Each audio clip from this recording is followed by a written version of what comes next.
रहा है जो योगी जी कह रहे हैं कि दिवाली जो सरकार है मतलब टैबलेट की जगह तमंचे बांटी गई। टैबलेट आप बांट रहे हो तो आपने अपनी सत्ता में हो, 7.5 साल से सत्ता में हो, आपने यूपी में कितने टैबलेट बांट दिए? वहाँ तो आपकी सरकार है, आपके वहाँ क्यों नहीं बांट रहे आप? इससे पहले अखिलेश सरकार थी, उसने तो जरूर बांटे थे, लैपटॉप भी दिए थे, टैबलेट भी दिए थे। 7.5 साल से आपकी यूपी में सरकार है, आपने एक भी टैबलेट अपनी सरकार में क्यों नहीं दिया? अपने देश में, अपने प्रदेश में क्यों नहीं दिया?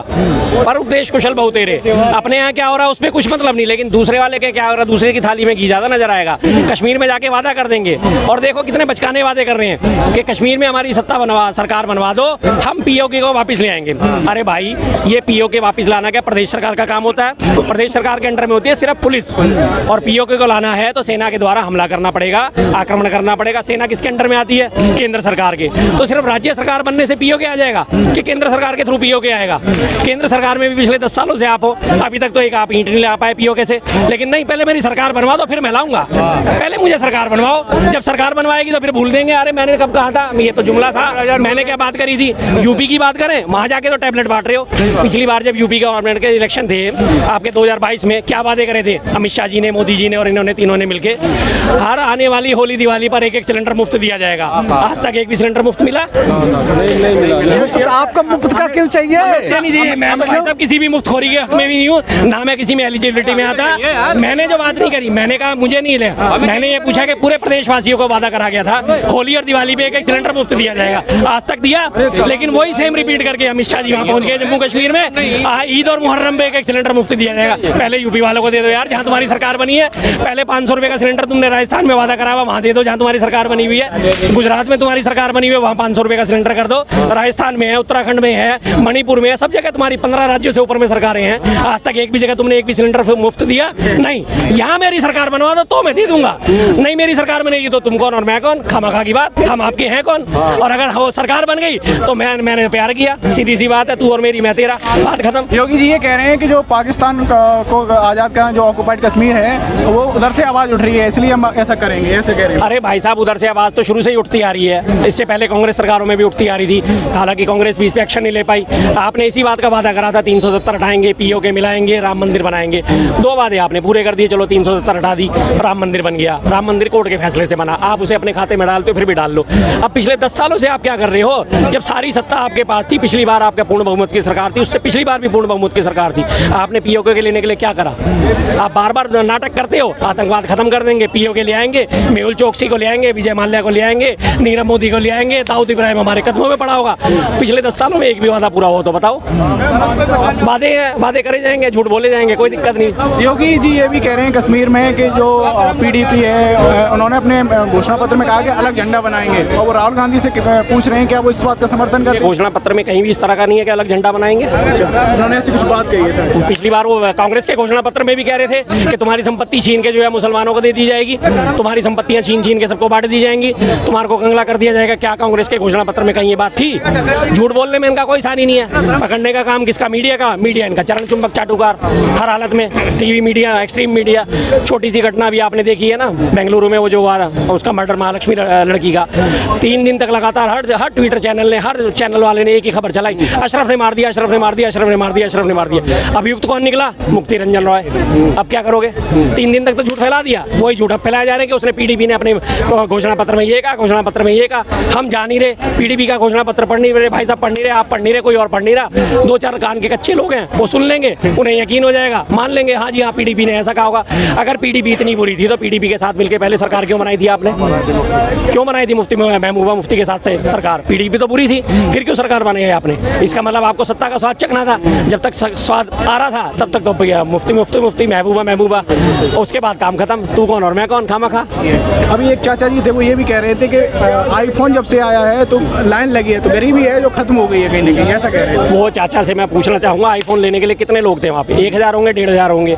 हमारे जो भारत में गरीबी रेखा से नीचे रहने वाले, as per Modi government data, 81.5 crore तो लोग अभी भी मौजूद हैं जिन्हें 5-5 किलो राशन दिया जा रहा है, उनको घोषित गरीब करा जा रहा है ना। आईफोन लाने के लिए जो अमीर है वो तो अमीर होता ही जा रहा है, वो तो लेगा ही लेगा आईफोन, उसकी कोई भी नहीं। लेकिन यहाँ इस पूरी भीड़ में खड़ा हुआ कोई भी आपको लगता है कि आईफोन 16 वो 1.5 लाख रुपए का फोन ले लेगा?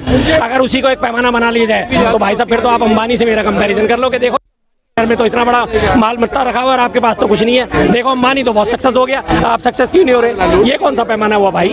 आम आदमी के देखो कि आम आदमी की पर कैपिटल इनकम आज की डेट में क्या है। अगर हम जीडीपी से उसको मल्टीप्लाई करते हैं तो हमारे भारत में आम आदमी की पर कैपिटल इनकम जो निकलती है वो मात्र 2,16,000 रुपये में निकलती है। उस 2,16,000 में 1.5 लाख रुपए उसके ऊपर विदेशी कर्ज चढ़ा हुआ है। तो अगर उसका निकाल दिया जाए तो उसके पास बचा गया 66,000 रुपये। अब आप चंद अमीरों से तुलना कर लो कि देखो आईफोन के लिए तो लाइन लग रही थी, तो गरीबी कहाँ है? गरीबी देखो ना, इस कोने से रिक्शा वाले इस कोने से खड़े होके, और आपको फतेहपुरी मस्जिद तक 1.5 किलोमीटर के रास्ते में सारे खड़े हुए हैं और 2-2 लाइनों में खड़े हुए हैं। सुबह आपको मॉडल टाउन चौक पे, आपको ये टाउन हॉल चौक के सामने सारी लेबर खड़ी मिलेगी सुबह से बेचारी काम धंधे के आस में। शाम तक बेचारे अपना झोला टांग के फिर वापस घर चल देते हैं, उन्हें काम नहीं मिलता। अब सीजन आ रहा है सफाई पुताई का, इन सब चीज़ों का सीजन आ रहा है तो शायद थोड़ा बहुत उन्हें काम मिल जाए, अदरवाइज रोज आते हैं बैठते हैं और वापस चल देते हैं खाली लेके। कैसे मुकाबला करोगे यार? आप सच्चाई को नहीं देखो ना। एक आदमी से आप मुकाबला कर रहे हो, अंबानी से एक आदमी का मुकाबला करोगे जिसको पेट में 2 रोटी भी असर नहीं। हद करते हैं बेशर्मिंदगी। अमित शाह जी अभी हरियाणा में उन्होंने ये कहा है कि राहुल जी को एमएसपी का मतलब नहीं पता है, हम किसानों को 25 फसलों पर एमएसपी दे रहे हैं। हाँ जी, आप 25 फसलों पर कौन सी में एमएसपी दे रहे? एक का तो नाम गिना देते। आचार संहिता जिस दिन हरियाणा में लग गई थी उस दिन वहाँ के मुख्यमंत्री जी ने घोषणा करी हम 22 फसलों पे एमएसपी देंगे, लेकिन आचार संहिता लग चुकी थी, दे सकते ही नहीं, पास हो सकता नहीं रेजोल्यूशन। अब आ गया इलेक्शन आने के बाद सरकार इनकी रहनी नहीं है तो कौन सा वादा, कैसा वादा? और रही बात एमएसपी की, तो एमएसपी सारी दुनिया जानती है। और अपना मित्र सपोर्ट प्राइस, सीधी सी बात है, 2-2 मित्रों की सपोर्ट से सरकार चला रहे हैं। उन मित्रों को इन्होंने सपोर्ट दे रखा है, एक को 56,000 करोड़ से नवाज दिया, एक को 28,000 करोड़ से नवाज दिया। तो ये है एमएसपी। तो असल एमएसपी जो दी गई है वो तो ये है, मित्र सपोर्ट प्राइस, सीधी सी बात है। एमएसपी तो ये है, एमएसपी फसलों की तो बात ही नहीं करते। हम देंगे हम देंगे हम देंगे। पिछले 10 साल से आप क्या कर रहे हो? भुट्टे भून रहे हो, घास छील रहे हो, कद्दू काट रहे हो, क्या कर रहे हो आप पिछले 10 साल से? हम देंगे, हर चीज में देंगे, दे रहे हैं। ये बताओ कि आपने दिया क्या? ये बता दो सिर्फ कि हम ये दे चुके हैं, उस पे बारे में आप बात करो ना। अभी किसानों की बात आई है तो कंगना रनावत का बयान काफी ज्यादा वायरल हुआ था और राहुल गांधी ने भी ये कहा था कि क्या 700 किसानों की शहादत भूल गई है क्या भाजपा? कैसे देखते हो उनकी? बिल्कुल, वो तो शुरू से ही भूली पड़ी है। 2 मिनट का मौन रखने के लिए जब आपको बोला गया था संसद में कि किसानों के लिए 2 मिनट का मौन रखना चाहते हैं, वॉकआउट कर गए थे बीजेपी वाले। क्यों नहीं कर सके? वो 750 किसानों के लिए 2 मिनट का मौन भी नहीं रख सके। उनकी नजरों में कीमत ही नहीं है ना, वो तो उनके लिए तो सारे खालिस्तानी है, सारे आतंकवादी हैं। सारे किसान अपनी मांगों को लेकर वहाँ पे बैठे हैं, जो अपनी मांग उठाए वही देशद्रोही है। किसानों ने मांग उठाई वो खालिस्तानी हुए, क्योंकि उसमें अधिकांश सरदार थे, जाट थे। छात्र आवाज उठाएंगे, छात्र देशद्रोही हो जाएंगे। सेना वाले आवाज उठाएंगे अपनी पुरानी पेंशन को लागू करवाने के लिए, तो वो भी देशद्रोही हो जाएंगे। आम जनता आवाज उठाएगी, वो भी देशद्रोही हो जाएगी। इनके खिलाफ जो बोला वो देशद्रोही है, जो इनकी सपोर्ट में बोला चाहे वो कितना बड़ा देशद्रोही हो वो इनका चहेता हो जाता है। किसानों की शहादत को भूल गए क्या? और अच्छा करा कंगना ने ऐसा बयान दिया, जो जख्म सूखने लगे थे उन्हें दोबारा से हरा कर दिया। सीधी सी बात है, आदमी की भूलने की प्रवृत्ति होती है, आदमी भूलता है, अपने दुख दर्द को भूलता है, लेकिन उसने फिर से याद दिला दिया। अब और जोर शोर से टक्कर होगी। अब एक बंदा अगर वो सोच भी रहा होगा मामूली सा भी कि चलो यार देख लेते हैं बीजेपी को, अब वो वैसे भी हट जाएगा। और जिनके दिमाग में जो न्यूट्रल लोग हैं उनको दिमाग से वैसे निकल जाएगा कि कैसे लाशों पे राजनीति करने वाली पार्टी है ये। सुपड़ा साफ है इनका, टोटली साफ है। बीजेपी की हालत खराब हुई पड़ी है हरियाणा में, नाम लेवा इनका कोई नहीं है, इनके कैंडिडेट नहीं है इनको तैयार सपोर्ट करने के लिए।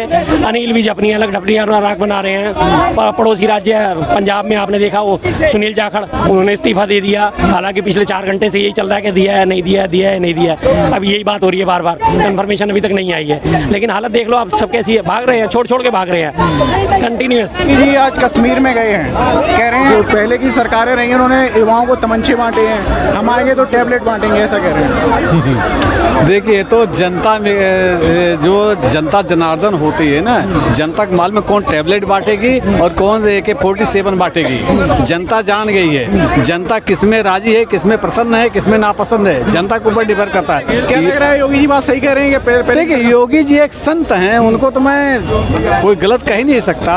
अगर वो कुछ कहें तो उसमें कुछ बात होगी। अच्छा भाई उनके विषय में कुछ बोलना तो सनातन धर्म का अपमान है ना। वो जो बोले होंगे सही बोले होंगे, ठीक है।